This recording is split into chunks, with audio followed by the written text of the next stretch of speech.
नागपूरमध्ये गुन्ह्यांची मालिका कायम आहे। कोर्टाच्या आवारात वकील श्रीकांत खंडाळकर यांचा मृतदेह सापडल्याने खळबळ उडाली आहे। जिल्हा सत्र न्यायालयाच्या आवारातच ही घटना उघडकीस आली आहे। खंडाळकर हे शनिवारपासून बेपत्ता होते। आज संध्याकाळच्या सुमारास एका व्यक्तीला त्यांचा मृतदेह दिसला। खंडाळकर यांनी अनेक मोठ्या प्रकरणांच्या याचिका न्यायालयात दाखल केल्या होत्या। श्रीकांत खंडाळकर हे नागपूरमधील नामवंत वकिलांपैकी एक होते। विशेष म्हणजे सिंचन घोटाळ्याप्रकरणी त्यांनी जनहित याचिका देखील दाखल केली होती। गेल्या काही दिवसात नागपूरमध्ये हत्या, लुटमार यांच्या घटनांमध्ये वाढ झाली आहे। मुख्यमंत्र्यांनी याची दखल घेत पोलीस अधिकाऱ्यांना सुनावलं होतं। आता तर वकील श्रीकांत खंडाळकर यांचा मृतदेह कोर्टाच्या आवारातच सापडल्याने खळबळ उडालेली आहे आणि संताप व्यक्त होतोय। या संपूर्ण घटनेचा आढावा घेतलाय आमचे प्रतिनिधी अमित देशपांडे यांनी। नागपुरातले नामवंत वकील श्रीकांत खंडाळकर यांचं शव हे नागपूरच्या जिल्हा सत्र न्यायालयाच्या या 7 मजली बिल्डिंगच्या आवाराच्या खाली या ठिकाणी मिळालेलं आहे। श्रीकांत खंडाळकर यांनी सिंचन घोटाळ्याच्या संदर्भामध्ये एक पिटिशन दाखल केली होती। त्याचबरोबर नागपूर महानगरपालिकेमध्ये जे काही घोटाळे झालेले आहेत किंवा NIT मध्ये जे काही घोटाळे असतील त्या संदर्भामध्ये देखील श्रीकांत खंडाळकर यांनी ही अनेक पिटिशन्स जे आहेत त्या दाखल केलेल्या आहेत। त्यांचं या पद्धतीने अशा प्रकारे प्रेत सापडणं म्हणजे अनेक शंकांना उपस्थिती या ठिकाणी होते आहे।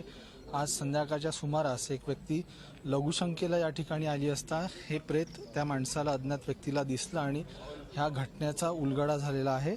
काल संध्याकाळपासून श्रीकांत खंडाळकर हे मिसिंग होते आणि तशी तक्रार देखील त्यांच्या कुटुंबियांनी पोलिसांकडे केलेली होती। मात्र आज संध्याकाळी ही घटना जेव्हा उघडकीस आली तेव्हा संपूर्ण नागपूरला या घटनेचा हादरा बसलेला आहे। एक नामवंत वकिलाचं अशा पद्धतीने प्रेत सापडणं ही नक्कीच ज्या प्रकारे ही खळबळजनक घटनाच म्हणावी लागेल, कारण अनेक अशा मोठ्या प्रकरणांची वाचा फोडण्याचं काम ॲडव्होकेट खंडाळकर यांनी केलेलं आहे। त्यामुळे या घटनेमुळे संपूर्ण नागपुरात खळबळ माजली आहे। व्हिडिओ जर्नलिस्ट रत्नशीलसह अमित देशपांडे, झी मीडिया, नागपूर। आणखी काही याबाबतची माहिती आपण जाणून घेणार आहोत आमचे प्रतिनिधी अमित देशपांडे यांच्याकडून। अमित, श्रीकांत खंडाळकर हे यांनी सिंचन घोटाळ्यात याचिका दाखल केली होती। अनेक महत्त्वाच्या प्रकरणांच्या याचिका देखील त्यांनी दाखल केल्या होत्या आणि त्यांचा असा संशयास्पद मृत्यू होतो आहे। कालपासून ते बेपत्ता होते। या सगळ्या घडामोडींचा जर आढावा घेतला तर काय नेमका कुठे संशयाची सुई जाते आहे किंवा काही सुगावा यामध्ये लागू शकलेला आहे का?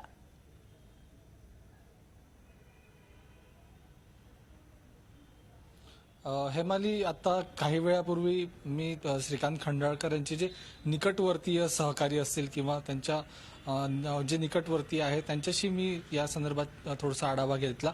तर या सगळ्यांचं म्हणणं एक होतं की काही केसेसला घेऊन ते थोडेसे तणावात होते आणि काही कौटुंबिक प्रकरणही असे कौटुंबिक काही पण थोडंसं कारण होतं। गेल्या 4-5 दिवसापासून ते थोडेसे स्ट्रेसमध्ये होते। या सगळ्या तणावातनं कदाचित ही घटना झाली असावी असा आपण प्राथमिक अंदाज या ठिकाणी व्यक्त करू शकतो।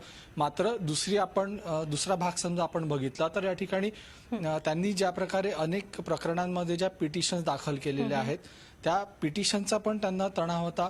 त्या पिटिशन दाखल केल्यामुळे त्याच्यामुळे समजा त्या अडचणीत होते का आणि त्यामुळे देखील ही घटना झाली का याचा आता तपास पोलीस करतायत। कारण दोन्ही बाजू ज्या आहे या दोन्ही बाजू सध्या समोर आहेत। एक प्राथमिक अंदाज व्यक्त करण्यात येतोय या सगळ्या घटनेबाबत। उद्या त्यांचं पोस्टमॉर्टम करण्यात येईल आणि त्या पोस्टमॉर्टमच्या अहवालावरून हे नेमकं काय प्रकरण आहे किंवा त्यांनी आत्महत्या केली, त्यांची हत्या करण्यात आली किंवा अजून कुठल्या प्रकारे हा घातपात करण्यात आला याचा उलगडा उद्या होणार आहे। हेमाली, धन्यवाद अमित, आपण दिलेल्या या सविस्तर माहितीबद्दल। झी 24 तास रहा एक पाऊल पुढे।